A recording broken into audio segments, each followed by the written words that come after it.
All right, viewers, welcome to another episode from Anything About Everything. And this was the episode that I planned for our second episode. We recorded an episode, but we felt like we can do more better. And this was the episode that I was very, very excited because it's one of my favorite topics. Of course, the topic is AI, and I have Wallace with me. Wallace, welcome to my podcast. Hey, Raghu, thank you so much. Thank you for inviting me to do this. It's an honor for me to be here. Of course, I feel the same too. So today we'll be talking about AI, a little bit of stock, a little bit of your childhood. You came from Brazil, you built a life in US. When I think about you, you have a successful story, right? So we'll touch about everything. So to start off with, how was it? How was it coming from Brazil to US and then building a life here? Yeah, it's easy to look back and say it as a success story. And when and I when I say it in my head, it is a success story. But it was not always that easy, right? You come in here and you think you're gonna have an easier life than what you would have in Brazil. So many people have sell you that dream, Mhm. but you get in here and there's so many challenges, right? But I like challenges, so to me it was like every challenge. And my wife, right, Andresa, she we always like these challenges. Like we came in here and then every day, like, how do we how do we talk to this company to, how do we set up an auto payment for this, and how do we do this, learning about healthcare and taxes and all these things in another language. And it's a bunch of challenges. So, and we like challenges. So to us, it was awesome. So I know you lived in Australia for a bit. If you have to compare your life in Australia versus life in US, just like, I wouldn't say now because you live a different life now because you have a family, you have wife and kids but being in that early stages of your life, how was the life difference between like US and Australia being, from Brazil? Yeah. Well, it's a big upgrade. Both places would be a big upgrade, I would say. Huh. But comparing Australia and for example South Florida, I think Australia, especially Sydney, where I live, so it's hard to compare the U.S. and Australia, right? Hmm. But comparing South Florida and Sydney, I think Sydney, everyone enjoyed life a lot more Hmm. than in the U.S. than we do.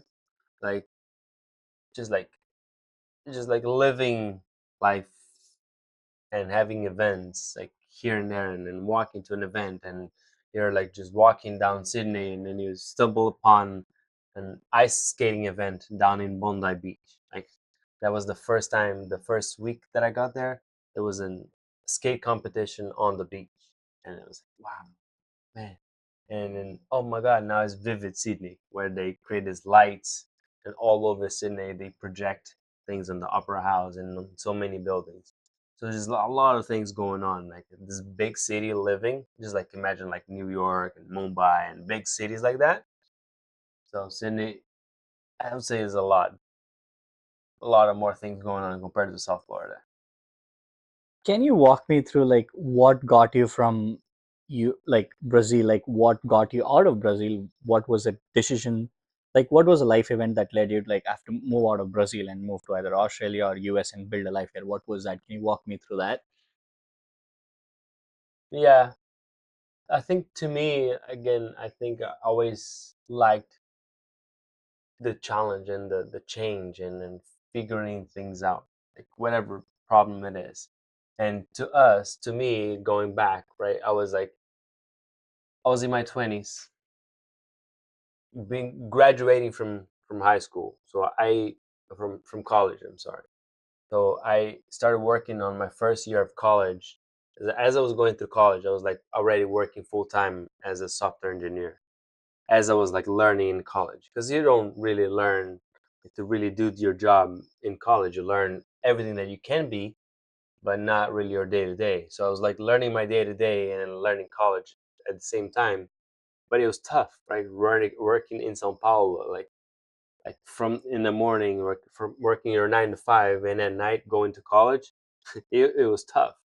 After 3 or 4 years, and the traffic in Sao Paulo. It was like insane, and so that was like got me like frustrated a little bit, and huh, but my best friend proposed me like this idea of going to Australia, and I was like, and I was like, what?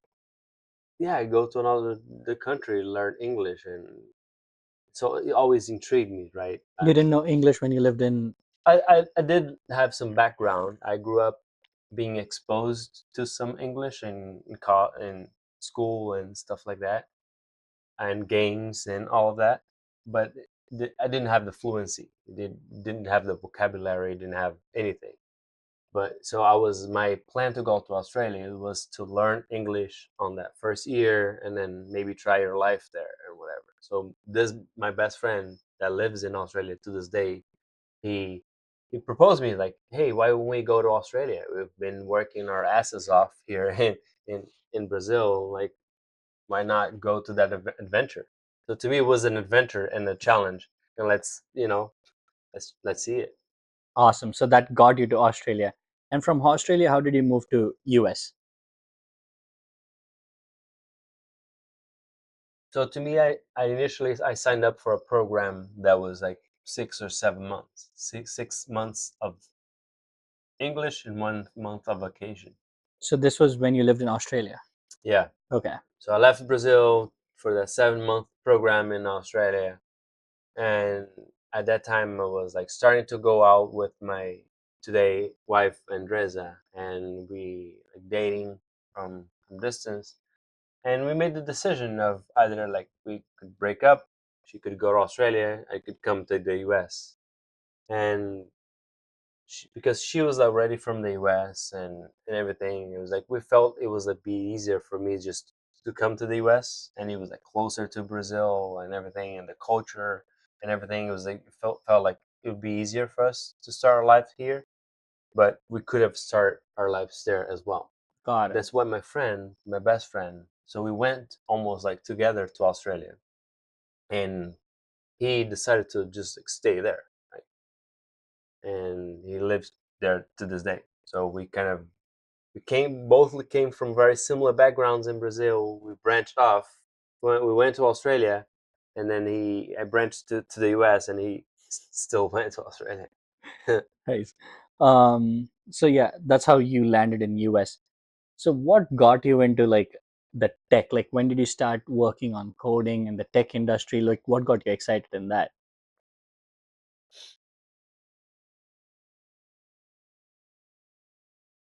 I think early in high school, I was like in my first year of high school, and I had the opportunity in my school to choose like doing the regular program, doing a program focused on technology, or one program focused on biology. If you wanted to do college related to technology, you would go to that technology focus, high school.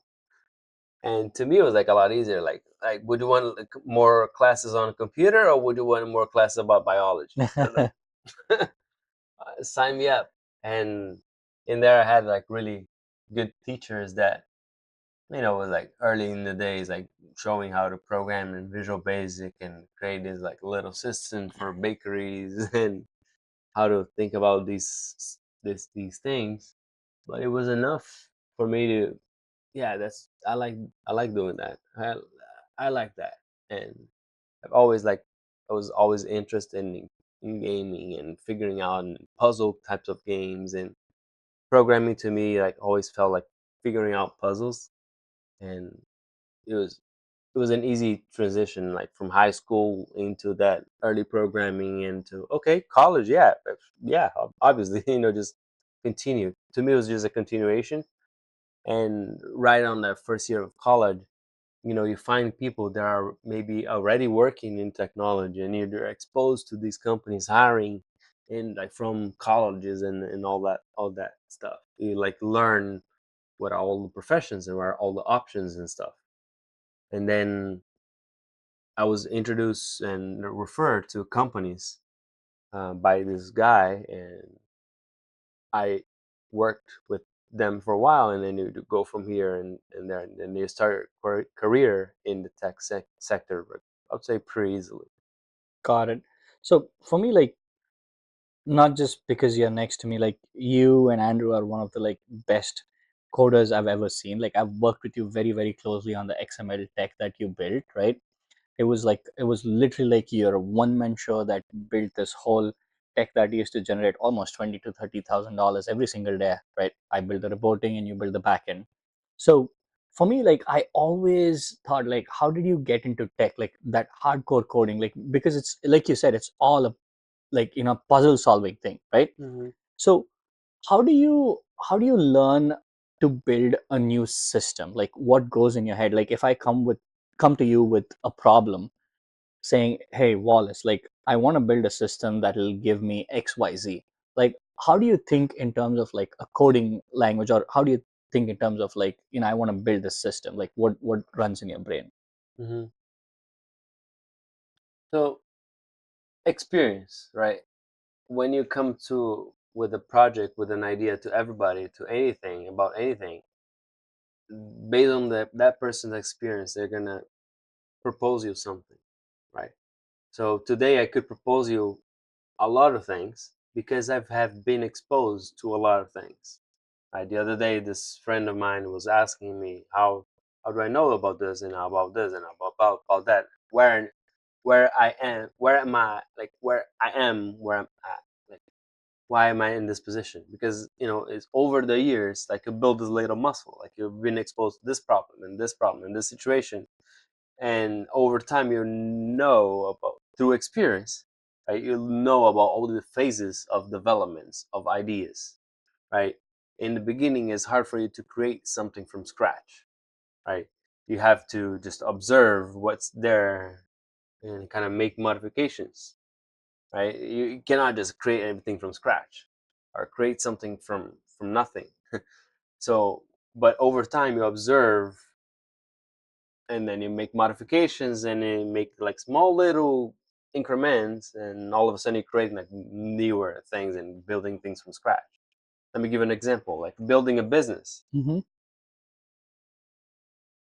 Okay, like building a business is not something that happens overnight. It's like a little bit of a little bit of here, a little bit of there, a little bit of here, a little bit of there, and most of us, we don't know what it is to build a business. I don't know because I haven't built a business, but someone that has that experience and can tell you like what is what goes on in building a business, right? Got it. I can tell you what goes on in building what I build, but I cannot tell you what goes on in building, a multi iOS and Android application because I don't do that, you Got know. it.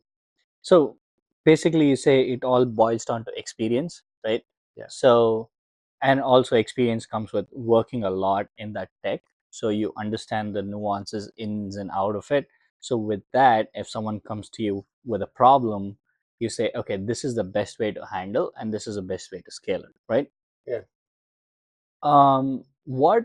So switching to my main, most interesting thing that I've been really, really excited to learn about is AI. um let's go down to the basics, right? What is AI according to you? AI is this new revolution in history, right? To really put it in perspective, like really philosophical.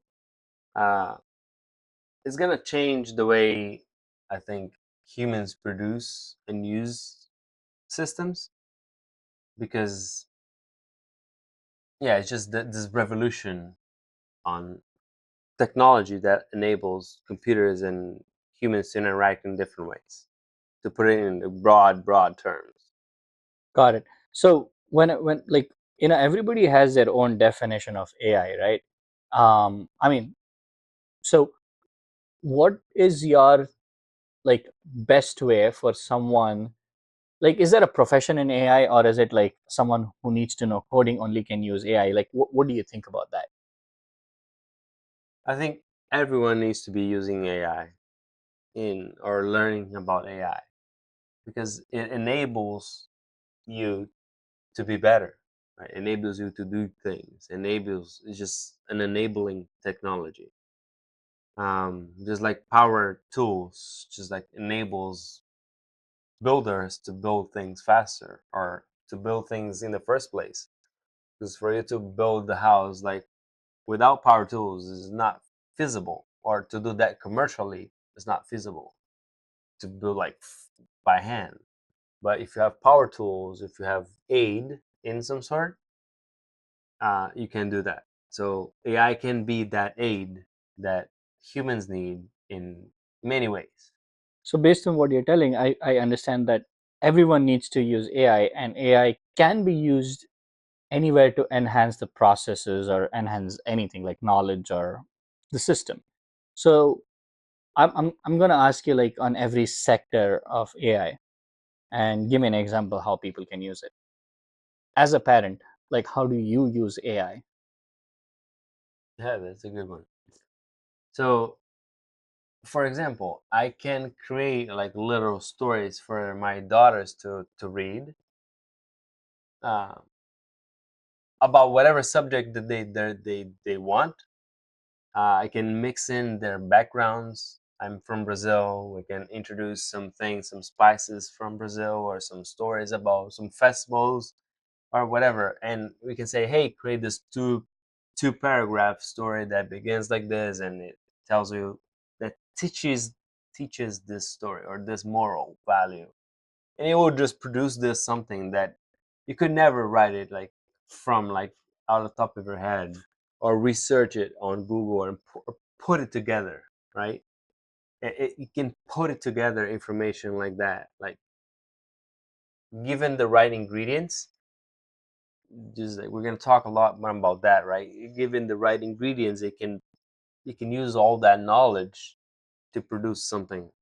So I've used it in that way to like generate cartoons because we needed some cartoons to be made, or to just spark their imagination, or things like that, and or to explain something, right? To explain something like that they would understand. Like sometimes they explain the definition of something or some concept. You can ask ChatGPT to say, hey, explain such and such as a 7-year old, and then it would give you down like using that language for them. Wonderful. So parents can use it this way. What about someone who is a data analyst like me? How can I use AI? Like I'm super new into data analytics. I'm just a beginner right now, started my The career. beginner. Yes. Okay, perfect. So you're in the beginner of anything, right? So as a student of anything, of data analytics or whatever, is a great learning tool. Is one of the best learning tools, I would say, out there, because as you study, I mean, not learning tool, but aid. As you're learning whatever, you can ask questions, and based on your previous knowledge, because it knows you and knows what you know, or you can ask them questions that it will give you the answer. Like it won't think twice, right? You can ask straight up questions, and you can, oh, but how does that relate to whatever? And so it will produce something, right? So you can like drill into it, like something probably that you couldn't do to a music teacher. Like, you know, can I ask my music teacher like what is the famous chord progressions that are being have been using nowadays from the last songs from the last year? Probably that song that teacher would not know, but maybe AI could have known. But something like more complicated that a human could know. So you have that ability to ask that type of stuff. That's really game changing in terms of education. Like you can really like ask for examples, ask for samples, like in terms of learning, right? Like any student can learn about whatever using AI, like literally anything. like, for example, if you're into programming or data analytics, if you're like learn about graph databases, oh, I've heard that graph databases are nice, and then you start digging into what is it, whatever, and then you can ask questions, and I think it's just great, a great learning tool. Awesome. You can ask to explain things, and like, because you can, if you're reading a book, and there's nothing compared to reading a book, and you should definitely read a book, but you cannot ask the book about that specific stuff. Right. Like, expand on that. Give me examples. Imagine that I was born in the 1800s, and I just read that. What does that mean? You know? Makes sense. It's very interesting how you say, like, AI is more of an aid for everything that you do. It's a tool that will take you to another. If you're in level one, it'll give you a good like cushion to get yourself to level two, which we didn't have before. And if you're in level two, it gives you a good cushion to level three. So just thinking about like what you said, does giving that cushion, right? Is it making us less creative in order to go search? Because if I think about it, like when I used to code or when I write something, like for me, I can go and search an internet, like saying, hey, like how to, giving a lame example, right? SQL, right? Temp table. I want to create something, I don't know, the query is not running quick. So I go to Google, I try to say like, oh, why is this not running faster? And I learn 10 other things in the process of searching that. So is AI hampering that learning curve or that learning pain where when you have a problem, here you go and you get one quick solution. But what used to happen before was that one quick solution was not so easy. You had to take 10 steps ahead, but in that 10 steps you would have learned 10 new things. Like what is your thought process on that? I think that's true. That's true. It could hamper that learning. But before, only certain people would go that deep and like figure out the solution. Like now with AI, anyone can just ask the question and get the answer. So it enables more people to get to the final answer. Right. Yeah, maybe we did not learn anything in the middle, in the between, but you got it done. Whatever you got What you needed to got it get it done. done. Uh, Awesome. but I I don't know. We'll see. This video is gonna date great. Like it's gonna, in a few years we're gonna look back and you're gonna, oh my god, because I think people could not learn too well from now on. Hmm. Because I relate a lot to learning a new language, learning English. You have to use it. You have to go out and speak. You can, if you just consume, you you don't learn it. You Correct. have to use it, right?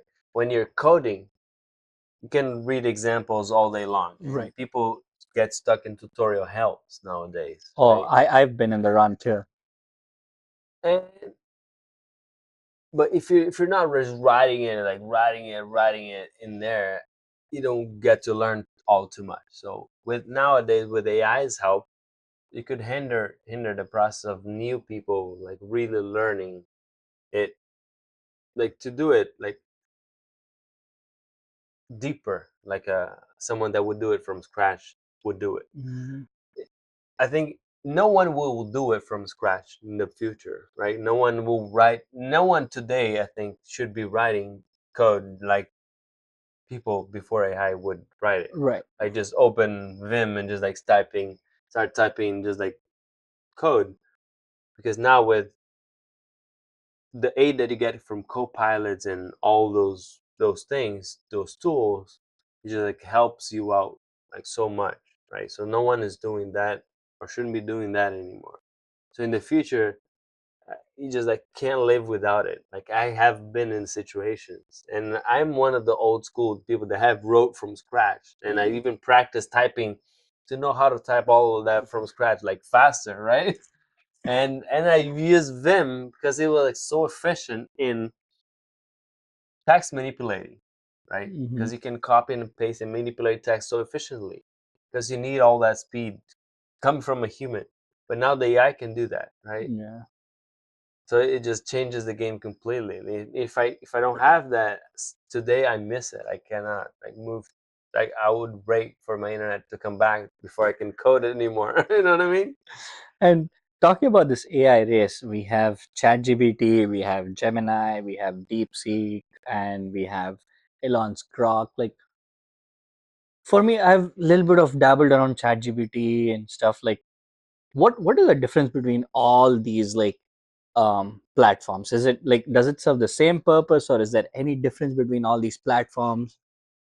That's a good question. So underlying all of them is the same concept. This LLM, this whole technologies of transformers, all of this technologies was put together. That was popularized, probably by OpenAI, and then coming out with their APIs and their models and those first things. I think, could be wrong, but I think it was not OpenAI that created. That was like from research papers from Google, but it was like definitely popularized by OpenAI and their first versions of ChatGPT. So we can think of it as coming from OpenAI and ChatGPT, but now all these other companies are doing it because everyone understands the technology and is just doing it, training their models, and training their models. On top of those models, you can have specialized models. So you have Google going for this type of model and OpenAI going for that type of model. OpenAI has evolved so many models before. So before it was just like this, when I started working with it 2 years ago, it was already revolutionary. This OpenAI models, and everyone was like, "Holy crap!"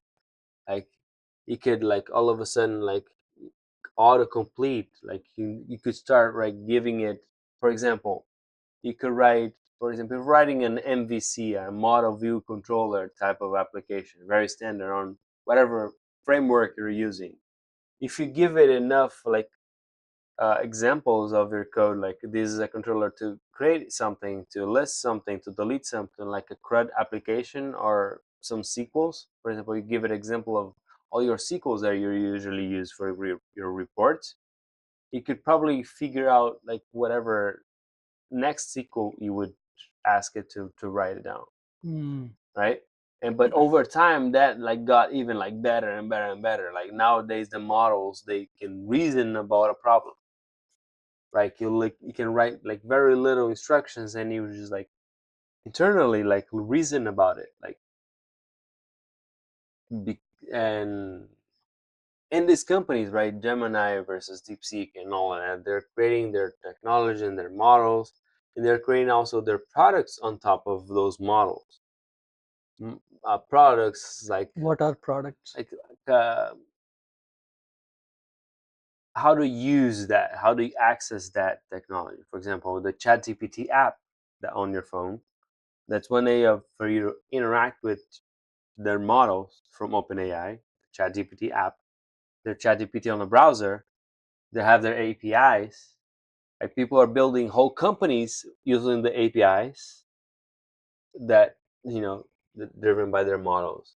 So if you look at the OpenAI's balance sheet and income, some from ChatGPT and OpenAI API requests, because they all pay to access that model, right? Gemini and other companies they have other probably similar things, right? For example, now you can open or going back to ChatGPT, you can like literally send a text message or a WhatsApp message to a number. So there's another product, right?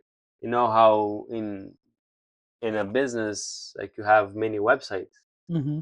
It's like they have multiple revenues of for you to talk to this AI. Have regular SMS, WhatsApp, have ChatGPT, you have the website, you have their like API, and even inside ChatGPT, they're evolving their tooling. Now there's this thing that it starts like as a chat. You're like, hey, how's it going? And you can ask a couple questions and go back and forth. And if you ask it to to draft something, this offering from OpenAI, like ChatGPT, is a canvas mode that opens like a beautiful editor on the screen that allows you to edit that text. Like you can like edit by hand, and you can keep asking questions for you to change that editor. Imagine that it word opens a Word document, and then just like chatting with the Word document, and you can like modify it as you go. So it's not just a chat. So because they realize that people would just like you are using it to copy back and forth from a text editor, right? Then we're gonna dig into the coding aspects of it, but people would copy out of ChatGPT and paste it in whatever, and then paste it back into ChatGPT. So they built in this canvas offering that you can edit stuff right in there. So imagine if you're a writer or a journalist, you're you can create like things right from there. Or if you're a account manager, you need to draft an email to to customers and all, so you can have templates. So whole business can be revolutionized and by just like producing these templates for you to paste into ChatGPT and then getting outputs. Got it. So is there which one do you use for most of your work in terms of like the services, like the ones that I mentioned? Yeah. So the one I use the most is ChatGPT Mm-hmm. and OpenAI. I I don't use Gemini. I haven't messed with DeepSeek. And Olama, I have tried a little, but the one I use the most is ChatGPT ChatGPT. and OpenAI. And I've used it both like personally as ChatGPT, and I used it programmatically. I've built websites and I worked for a company where we used it programmatically to bake features into our application that uses AI. So not only I use it as a personal developer or person, but I wrote some applications that would use it. So can you explain me how you wrote applications that used AI into your into your processes or into your whole system? Like how did you do that? Like is it like what my question is like, do you use like is there a system that goes back and asks questions to ChatGPT and it gives an answer here, or did the ChatGPT sit on your system so you could ask anything and the answers came from ChatGPT? How does that work? Yeah.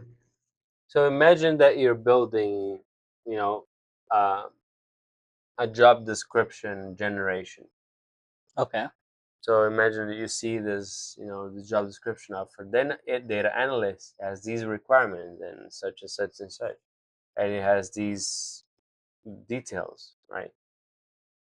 So if you need to build that in, right? Imagine you're building a website portal that you allow people to generate these types of job description application. Imagine that they're registering, they're posting a job offering on their website, and you know because they're already inputting in all this information, you just allow it to generate the job description automatically using AI.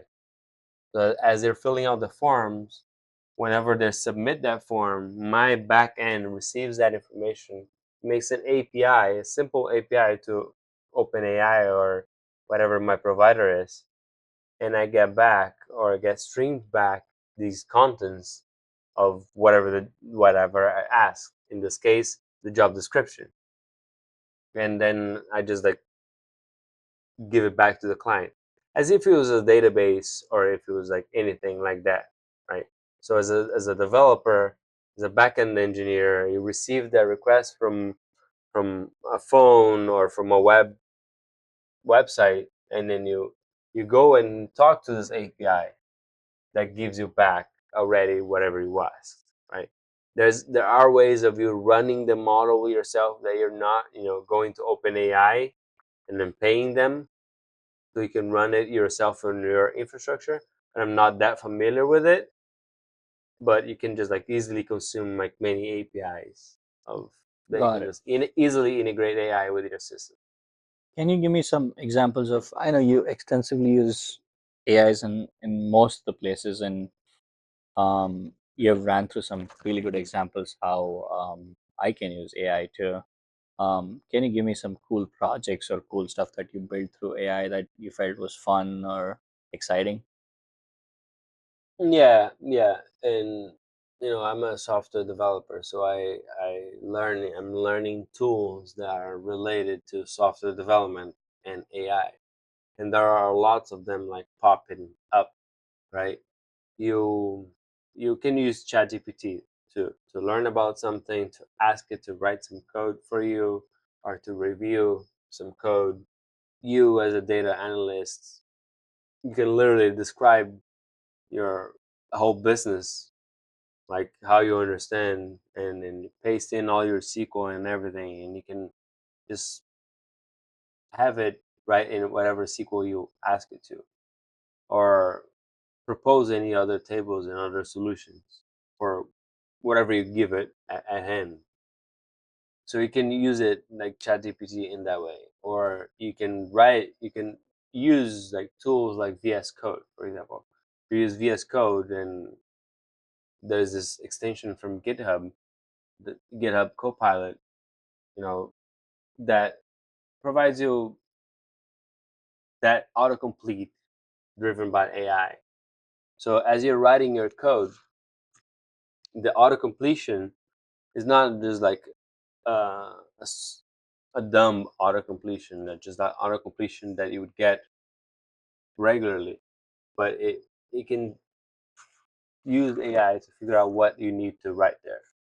So imagine that you write a function that says function get user, that takes in an ID that returns a user object, right? And then boom, as you go into the next line, if there are other functions around it on that same file, on that same code base, that get something from a database based on an ID or something like that, is all very similar, it will just like bloop, autocomplete it for you. It's like without you doing anything, right? So you can enable this today. You can write a markdown file or .sql file, and you make sure that that is enabled on your VS Code, and you can like just start putting all your queries there, and then you just like on the next line, you can just like add a comment, ask what you want, and then go to the next line. It should autocomplete whatever you asked for in that. So I think even like SQL editors in the future will just offer that option for you to just like chat to your database. That's pretty cool. So today I have been messing with that type of stuff. So on this VS Code, which is this editor, you can use the GitHub plugin that does this autocomplete. There's other plugins that do different things. There's this one called Klein that he's just like GitHub Copilot, that there's a chat that you can ask it to do stuff, but it doesn't autocomplete. But on this asking of to do stuff, it's better than GitHub Copilot today in a way that it will do a bunch of things. It will try a lot of things.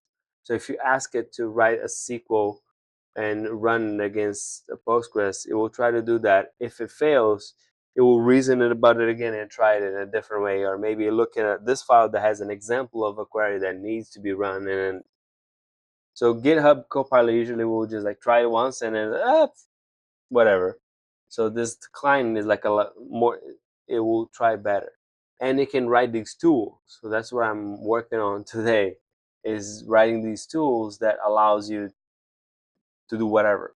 So this whatever, I'm writing it in all sorts of things. Wants to connect to my SQL and run some queries, and then write to a text file, and then scan this Golang code base, and then that's in Neo4j, and then I can query my Golang code base using Neo4j and all sorts of things in there.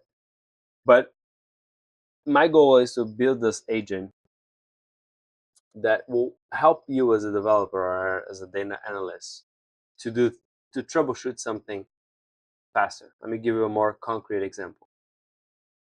You imagine you're debugging a problem. You got a ticket that, this guy, whatever, is not getting SMS messages of something, right?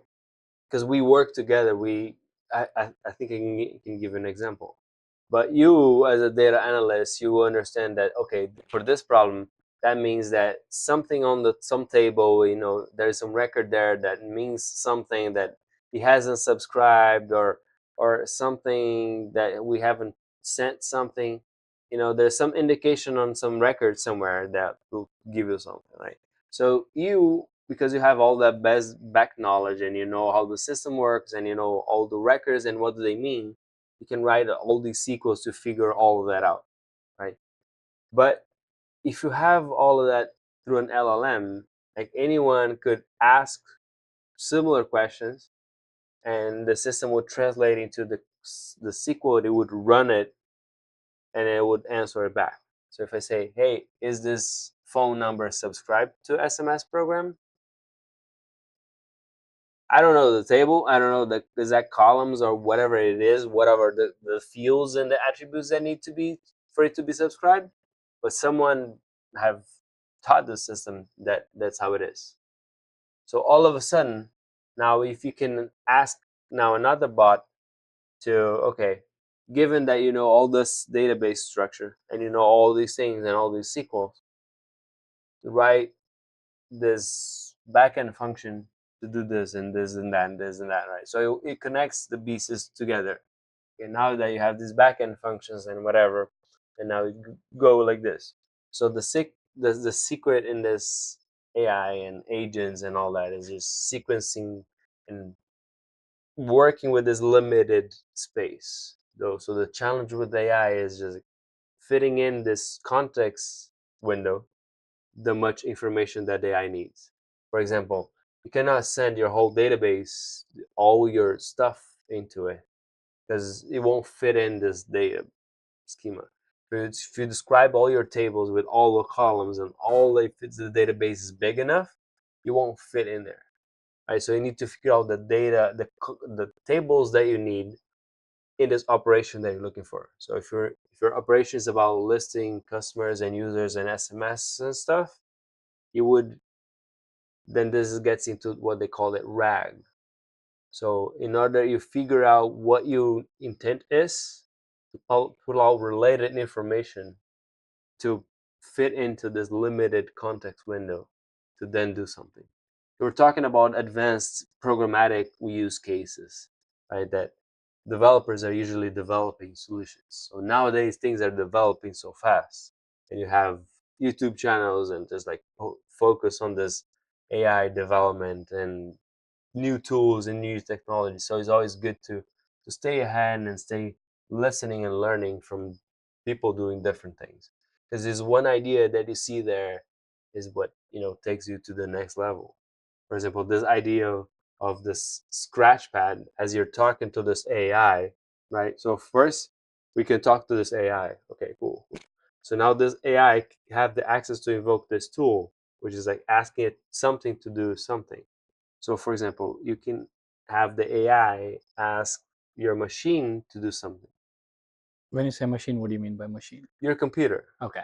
right? So you can literally have the AI make an API call back to your like little local computer to do something, like meaning create a file somewhere or send a message to something. So now it has side effects. So it's not only can request and response, it can give you response to whatever you're asking. It can act on something. It can trigger something that has real like side effect. It does something real, like running a command on your computer. I can literally transfer a Bitcoin. you know, I it could right. It could execute transactions. It could trade Bitcoin on your behalf. Like it can do whatever. So what you can do is like you can program, you can have like this chat, and this chat is invoking a bunch of functions in your computer. For example, running a bunch of SQL, or writing this log, or reading this log, or grabbing this code, or doing something, or inspecting this git commit. So people are trying nowadays to developer autonomous agents and autonomous systems that will do all sorts of actions. Mm. For example, answer to code to customer service messages. You know, you're talking to this customer service website, and all of a sudden you're talking to this bot, and the bot is helping you with your order. You know, that's the best case scenarios. And if we're if AI is successful there, we save those companies a lot of money in terms of technology and costs to operate that, and we created a better customer experience for the customer, that you know they can probably just like send some WhatsApp message and then get their things resolved.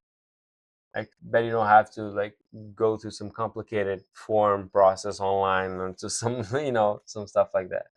I know that Brazil and India, sometimes they are more advanced in that situation. For example, you have banks that you sign up through like a chat type of Mhm. interface. It's almost like you're like chatting with something, like you're signing up, you're opening up a bank account. That's pretty cool. Yeah. Awesome. So, someone who just has basic knowledge about AI, right? And they don't know what profession they want to get into, but they know that they want to use AI for anything that they want to get into.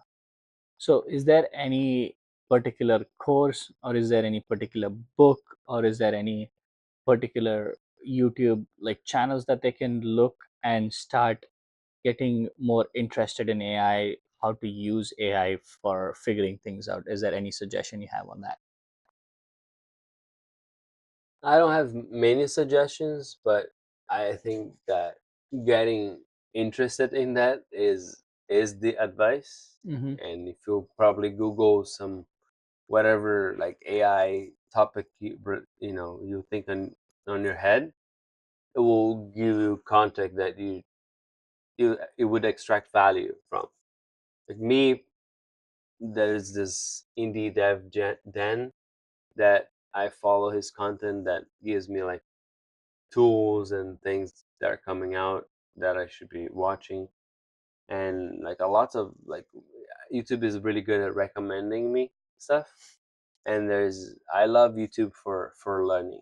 Like I think YouTube is a great platform for learning because there's always like all sorts of content that you can learn from. And I think through repetition, like you get to learn things differently and deeper, I would say. So definitely get into to YouTube, searching whatever interests you, and go from there. It will just like, give you like today you can like learn anything. Like if you're interested and you have YouTube access, right? Awesome. Um, Taking a step back from AI, I know we started with your personal life, how you grew up, your childhood. Did we talk about your childhood? How was your childhood in Brazil? Like, was it because when I see when I see stuff about Brazil on online, it's pretty crazy, right? Like, there's a lot of like, what do you call, again, forgive me if I'm coming across wrong, like what my knowledge might be completely wrong, but what I see is like there's a lot of social unrest there, right? So growing up there is not like as easy as, like, where people grow up in US. Like, I'm not saying US is easy to grow up. It's when you're online, every word can be taken wrong, right? Yeah, So I'm trying to pace it well. yeah, So yes, how was your childhood growing up in Brazil? yeah, yeah. Yeah, I try not to make that mistake of generalizing Brazil versus US. Right? Yeah, like my situation, like my perspective, I grew up on a middle class family in Brazil. You don't know how good or bad you have it. Like when you're a kid, to you when you're a kid, just like everything That is is your world. That is the it's your world. Yeah. world, and that's all good, and you make do whatever with whatever you have. sometimes you do get an early exposement that, yeah, this is a little rough than that guy over there, but like most of the time, like, yeah, whatever. And if you have it like good enough, you definitely don't see it because your parents try to shield it Mhm. from the really bad stuff. And to me, it was like it's no different. I was like average guy, and but I did not grew up in the Brazilian slum, having to fight for my life. I I did not grow up there. I was not exposed with a lot of bad influence and a lot of bad examples. I was like lucky in that way. I grew up going to a private school in São Paulo, which is a big city in Brazil. So I did not grow up in the middle of the Amazon jungle, right? So to put it into perspective, right? Because if you talk about Brazil, I grew up in the biggest city, having access to the private school in an era where the computers were coming out, and my mom like gave me a computer like before most of my cousins would have a computer, or my friends would have a computer. So yes, my mom gave me that first computer early on, and to me it was revolutionary, right? Back then, because everything a children for a child makes a lot of difference, right? So growing up in Brazil, it's not that I had the worst, but it's not that I had the best, right? I was like, I did not have the best of the best of the best of the best of the best. It was like always like, you know, just enough, but good enough. You know what I mean? Compared to growing up, like now I'm a father, right? Mhm. Growing up, my kids in the U.S., raising my kids in the U.S., for sure they have it a lot easier than I had it because that's that's life, and that's what parents tend to do, right? We tend to do the better, and I think it's unreasonable for you to force your children into something that he's not. Like, the other day I've heard a good example of a guy that's a billionaire, Brazilian billionaire, and like he told me that it's unfair for you to create this scenario. Like, I'm gonna make my kid, take a bus to go to school, and then all of a sudden, like on my vacation, he's going to an all inclusive and a yacht with me and whatever. So you're raising him like uh as a prince, or what? Because he needs to learn how to be a prince or take care of these types of stuff, not to be like someone riding a bus or something like that. So it just depends on who you're raising and who are you in what points of life. So it's just different, right? So, but I think in general, right? If you're growing up in Brazil, you have a lot more adversities than growing up in, South Florida, I would say, right? South Florida specifically. Not saying the U.S., South Florida. You don't have a lot of violence to be concerned about. Like over here is like almost like okay, right? Uh, we don't have a lot of traffic back and forth that you get on São Paulo, for example. São Paulo, like, to drop your kid off at school and pick them up, it's just a challenge, right?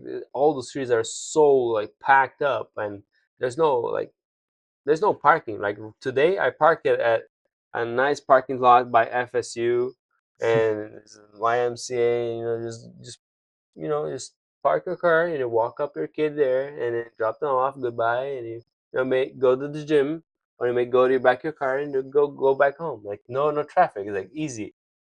In São Paulo, it's a lot harder, right? So there are these changes, and some are good and some are bad. Some are make you harder or softer, right? I don't know. The jury's still out. How is since we started out with personal life, for me, like, like, I'm in the age where, like, I also wanna, you know uh it's a nice wine, right? Very nice. um Thank you. I'm in the time where um I'm ready to have kids too, right? I'm ready to Hmm. experience that fatherhood. But at the same time, I'm always scared of unknown. Like I've always been scared of unknown. So how has fatherhood been to you? Like how has it changed you as a person? Like what does it mean to you? Oh, yeah. That's a deep question. That's a deep question, and but that is a great question. I, I think it is a great experience for you to have it. Like if you are inclined on having, uh, you should definitely have it because I don't regret in any second, and I would recommend to anybody. Right? I don't want to force it into anybody, and I don't think I don't want to make anybody feel that's something that they should be doing. But man, if you have that, it's a great blessing. It really is a great blessing, like because you get to live your life again. I would say from a different perspective. I grew up and I lost my father when I was 9 years old, and so everything was like very dramatic and very always like very big moments, and I remember a lot, and I had to mature like a lot younger than most kids, and now I get so so I miss out, I would say, on a lot of things, and I have a lot of great memories of my father, right, of what he was, so I get to just like get to experience those again and get to live it again, and but now from another perspective, from the perspective of the father, not from the kid, so I can only imagine what my father was like and that type of stuff. So, and when you have something of your own, like a kid, just like changes it, right? Just like give something to, I don't know, some drive, you know what I mean? It's different. I'd say it's definitely a good experience. It's just it's hard, right? It is something like my mom would say, take up your cross, right?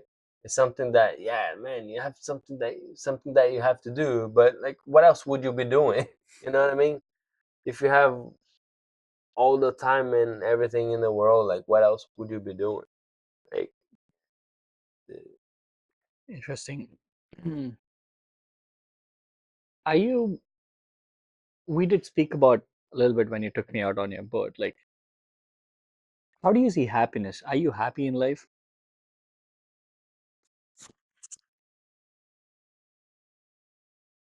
yes, I'd say I'm happy, but I think happiness, you have to always like be looking for it, and always is a journey. Is a journey, I would say. Um,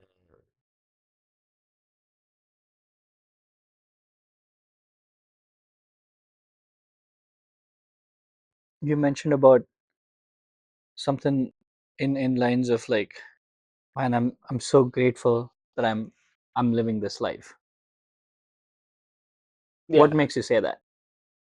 right. Yeah, I think to be grateful is one thing, and to be happy is another thing.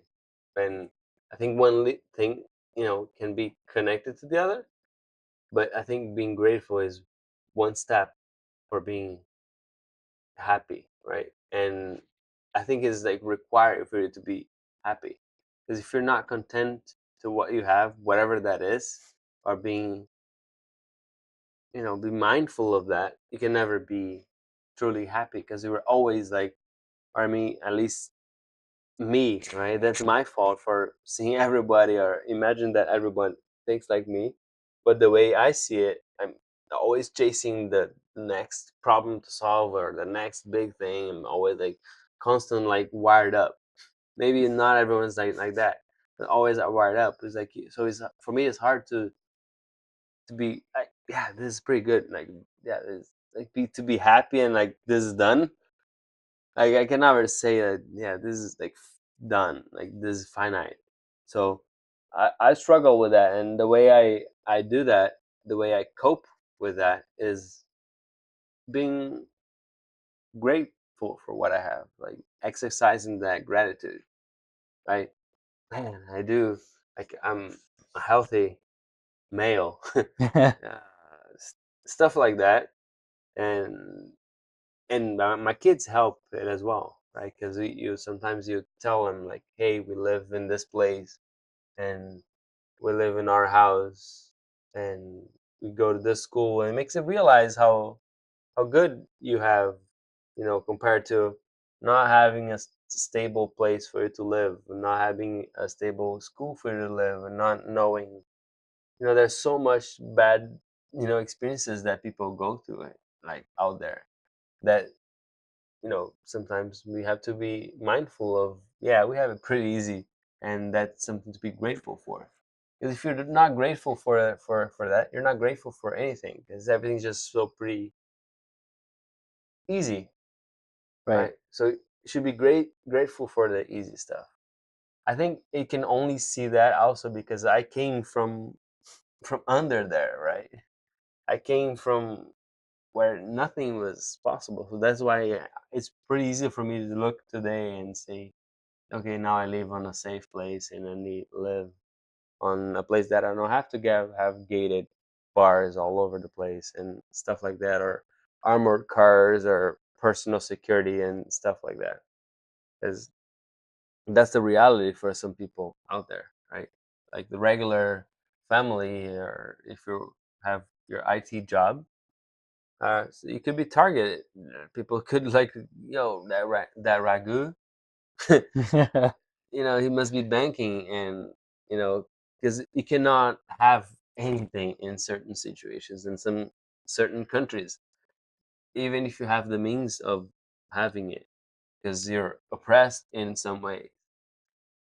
Yeah, I mean, for me, like when you spoke about gratitude and everything, like that kind of hit a different string for me because uh, how I think is always about like, what's the next thing? What's my next achievement? What's Hmm. my next project? Like, you know, we both work together and, we have a very small team, especially now that, the transition that we're going through, it's a lot of work. So I'm always like, what's my next project? What's my next thing? For me, I thought for a while I didn't take a step. I have not for a while I have not taken a step back and really been grateful for what I have.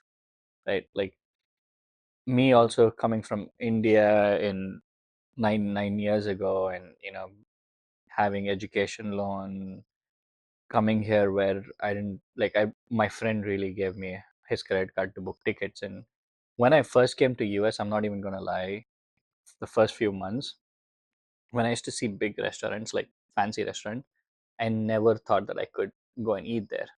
And the place that I'm living now, like it's close to my college. And I used to always like, walk around that, and I used to be like, damn, I don't think I can never live here. But I've never taken a step back to go back to those days and say, I thought that I could never do it. And now I wake up in the same place. So that kind of like strung me a lot when you said, like, hey, I'm grateful for where I am and what I'm doing. Like, not a lot of us, because we get caught up in the race of life or race of being better at something that we are doing or the next thing that we are going to chase. I feel like we don't take a step back. It's good that you are cognizant of getting better, also taking a step back and realizing that, hey, I'm grateful for where I am. Yeah, yeah.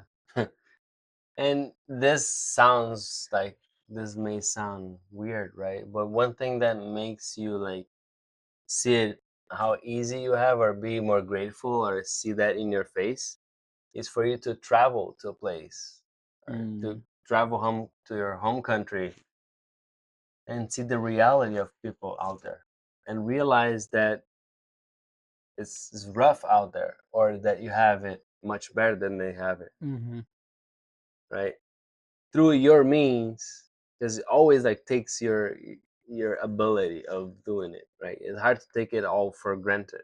I'll Right. explain it a little bit, but it sounds like weird, like you sound superior, like you're going back then and you're realizing, man, you see how much better you have some things.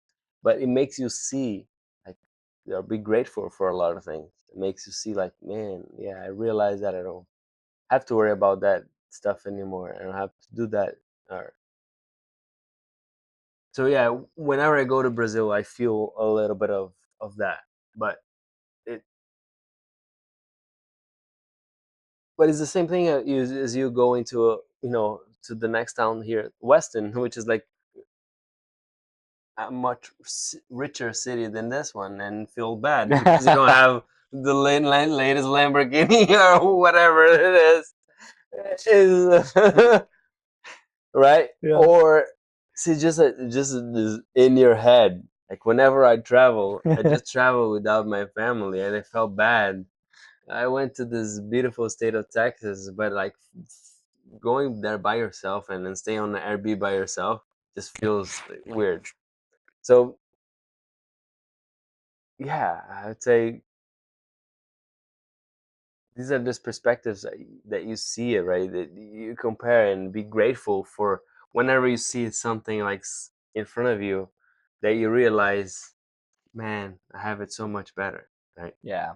And I can probably give you examples. I don't want to expose you too much, but I can give examples, and that you have it like much better than a lot of people. And once you start realizing those things, it's a good thing to for you to practice, because if it fills your heart, because you can be always going through tough different things in your life. There's always like something going on, Hmm. but it is one thing that fills your heart, right? And Cool. that, and being strong in mind, it's something that it's crazy, right? That I learned from my mom.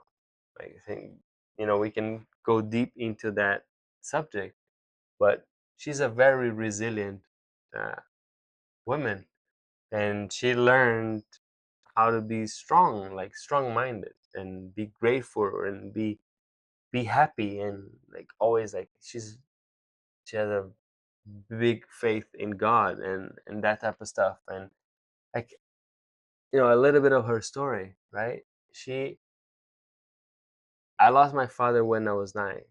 Hmm. Right? He was 36, and she's a little bit older than him. She's maybe around 39, 40.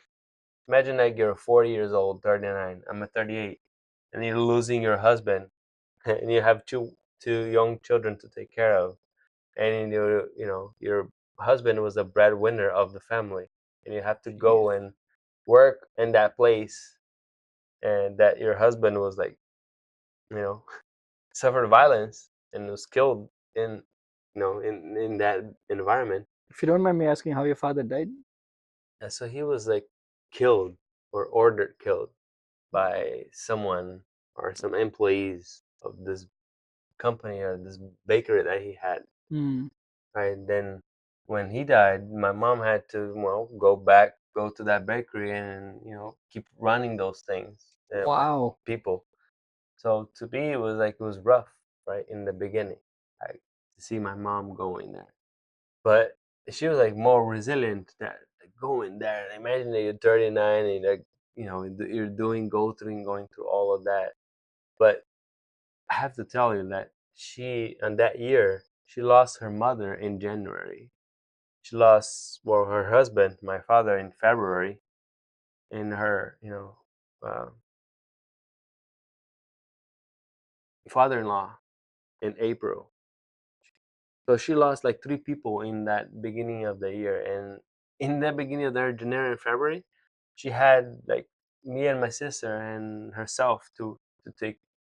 She had to take care of us both without her mother or her husband. And my mother, she didn't have anybody else in Brazil, so she came from Portugal to Brazil, and she didn't have anybody else like other than my dad's family, right? They were gracious. They were like always like they were very gracious with us, but she didn't have anybody else. So she's like extremely resilient, and like today, like she has faith in God, and she lives on by herself on this apartment in São Paulo. She's like always super happy, and she's motivated on doing whatever it is, right? So that is great, like because you see some people, like being sad and depressed and lots of mental issues and stuff like that. And you see this person that she's like living in Sao Paulo. Like, what else could she ask for, right? She has the health. She lives on her apartment. She asks for her kids to be around her, right? So that's always like my battle, like me living in the U.S. like by myself on this nice environment versus living in Sao Paulo with my mom. Because I don't think neither like she could like living in here. I don't think that would make sense, and me living there, it's complicated. Interesting. Going back to, um, you know, I want to bring this up too. We when did we work together? Like probably, I would say we used to work in and out together 5 6 years ago, roughly. Hmm. Yeah, and like I lived in Boca back then, single life, of course. Like going out with friends after work and stuff. And I had always seen you, and sometimes Jonah used to come and visit us, and of course Phil as well. Where you guys after work, sometimes whenever Joffrey used to join, but like very rarely you joined us. But most of the time, like a regime used to say, I have to take care of my kids. I have to go pick up my kids. I have to go be with my kids, and used to go back home. And then also sometimes, though there was something that we used to do fun, used to still go back, right?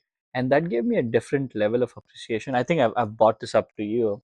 What my parents would have done when I was a kid, giving up their happiness, giving up their stuff that they wanted to do, to just be there for me at a certain point of time. So that gave me a different level of appreciation for, like, my mom and my dad, like the way they brought me up and stuff, right? Like, because you said about your mom, like it's just overall, like looking at you, Phil, Jonah, like I got a different level of appreciation for what parents do at a certain age, which you don't even think, or you cannot even fathom, because you don't even remember that when you grow up, right? Yeah, yeah, and I'm sure we probably feel inferior to our parents, right?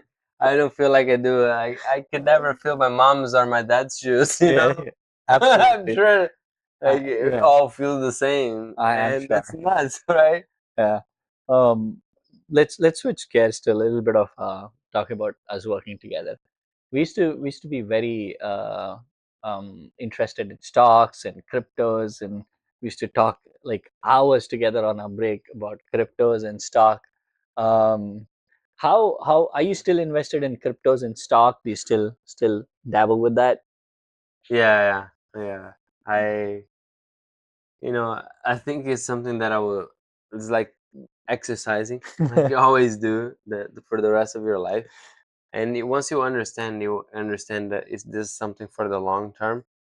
And so whatever we share there, we used to go deep. We used to like again like learn from YouTube. I Yeah, think YouTube is great for learning anything about everything. everything.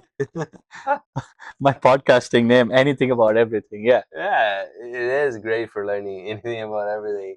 And we learned a lot about investing in stocks and there's a lot of good content out there, and definitely. I definitely follow like the right people, and you get good at filtering out. And to this day I invest on basically the S&P 500, uh, broad ETFs Broad like ETFs. most people out there recommend, and on based on my research and my learning, and a little bit of crypto, right? I think tend to keep it to 5 to 10% of my portfolio. Um, yeah, Nice. So, talking a little bit about crypto. So when I think about crypto, right? Of course, the first thing that comes to my mind is Bitcoin. Like, I'm also like heavily invested in crypto and stuff. Like, especially the latest news coming about crypto. They talk about quantum computing. So the whole crypto ecosystem or Bitcoin ecosystem, the blockchain was built on saying they need quantum computing in order to break this chain or break the blockchain. Mm-hmm. Now that, based on what IBM says or based on what any of the, like, chip manufacturing industry, they say they are close to, coming up with quantum computing power by 2030 or 2035. So how does this affect Bitcoin? What do you think about the future of Bitcoin with quantum computing coming up? Is that the end of Bitcoin? It's the end of Bitcoin. It's the end. I, I said it on the podcast. It's the end. Um, no, I don't think is the end. I'm not a specialist, right? Hmm. I'm not a specialist. So you shouldn't listen to any guy on YouTube. I always want to say that. But Bitcoin can evolve, right? If quantum computing becomes a threat, all of the internet, all of humanity is all compromised. Like that quantum computer could hack into whatever system, Any banking system. anything. Like it could break down any encryption algorithm at all. Então, then Bitcoin, however, it can go and I can could be wrong, but it could hard fork into another Bitcoin that has another encryption that is much stronger that would it withstand any quantum computing power. Powers. Imagine, right? Bitcoin can evolve to that, and it would hard fork everything. Everyone that had a Bitcoin at a certain point or whatever, you're gonna get this one now that has all the encryption power. I could be wrong, but I'm that's how I would see it going. Like it will it could affect it, right? But there are things to be done that could not be a big deal. Makes sense. Makes sense. Yeah, for me, that's the latest thing that stood across, stood out in my research. Uh, and do you do any stock picking, or do you just like a regime just invest in S&P 500? Yeah, I like stock pick, right? It's certain with this a little bit of money just to just to scratch the itch, just to scratch the itch. The majority of my portfolio is investing in S&P 500. S&P 500, but you do a little bit of stock picking and or timing or swing trading, or however you call it, just to scratch the itch. Interesting. Also, when we used to work together, some of our conversation also revolved around interesting YouTube videos and interesting YouTube channels. So one of the amazing like channels that you had introduced me to, and I still am a huge fan, is Veritasium. Mind blowing videos. Like, most of the time, like, I just wait when is his next video. Like, I just can't wait for his next videos. Um, what else did you introduce me to? Smarter every Smarter every day. day. Um, Meet Kevin, Meet Kevin, Andre Jake, Graham uh, Grant Stephan, Stephan. Um, that type of content in general, I would say, and that's why I try to get everyone involved in Mhm. learning with YouTube, consuming good content out there. You have to be careful, right, to be in an echo chamber and only learn about that only things. But if you're like just like with the AI, you're just curious about anything, everything, you can learn anything. So, what are the YouTube channels? I haven't spoken too much about YouTube channel off lately. What are the YouTube channels that you recommend off lately, other than these? Have you come across any new ones that's interesting? Yeah, one about music, right? Amy Note Music. She's a pianist and she teaches music on her YouTube channel. And she has a great YouTube channel. If Hmm. you're interested in music and piano, but music in general, That's a YouTube channel that I would recommend. Um, there are other ones that I just like.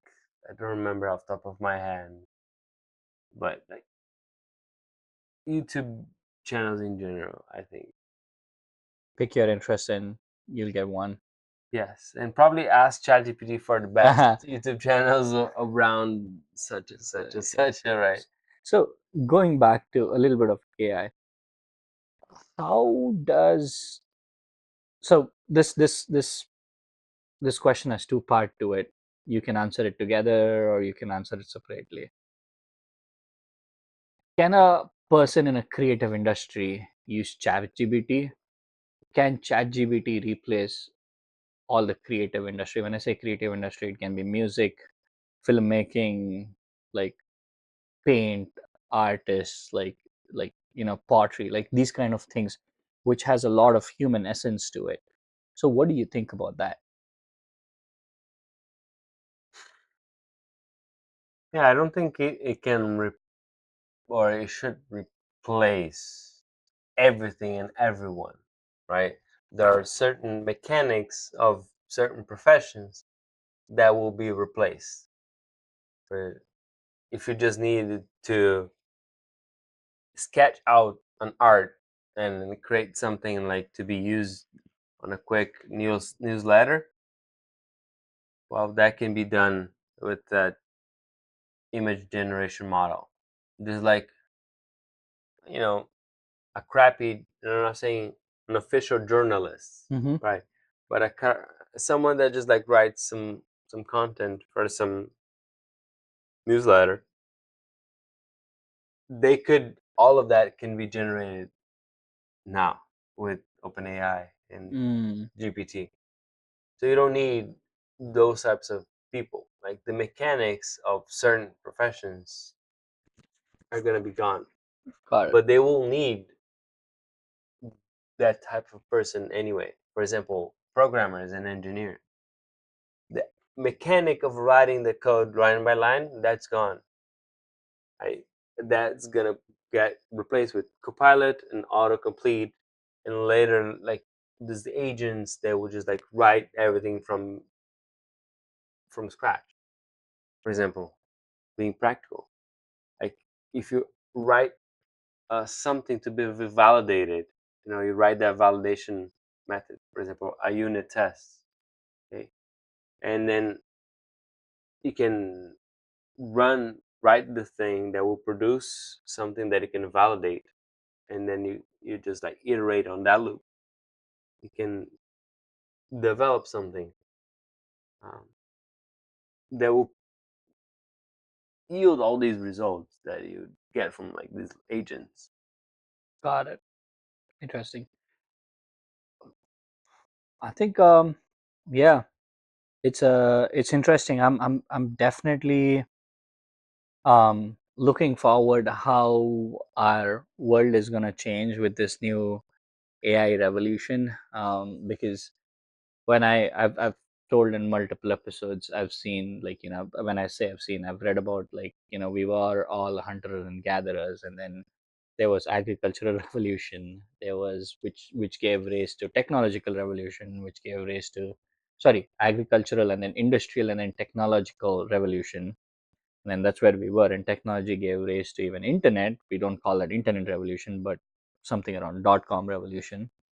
And I was always wanting to know what's next, and looks like we have the answer here. AI revolution is the next revolution. And to be honest, I'm more optimistic than pessimistic about AI being an integral part. Yes, like, there are a few jobs that's going to be gone, but it also will create new, more interesting jobs, more like hands-on jobs rather than more mechanical jobs. So yeah, I mean, any new change always comes with a little bit of unrest to it, but overall, like, I'm optimistic about it. And Wallace, like, you know honestly speaking, like, when I decided that I'm going to start podcasting, this whole podcasting that I started was like, some people who are in my life is responsible for, I don't think I'm like successful or great, but at least, like, for me, like, if I have something good in me, like most of it came from my mom, and a little bit what didn't come from her. It's all the people who I met and who I've like learned a lot from them, and you are definitely one of them. And I've always wanted to have you on my podcast and interview. So thanks a lot for doing this for me. Thanks, man. Appreciate it. I appreciate it too. Yeah, thanks.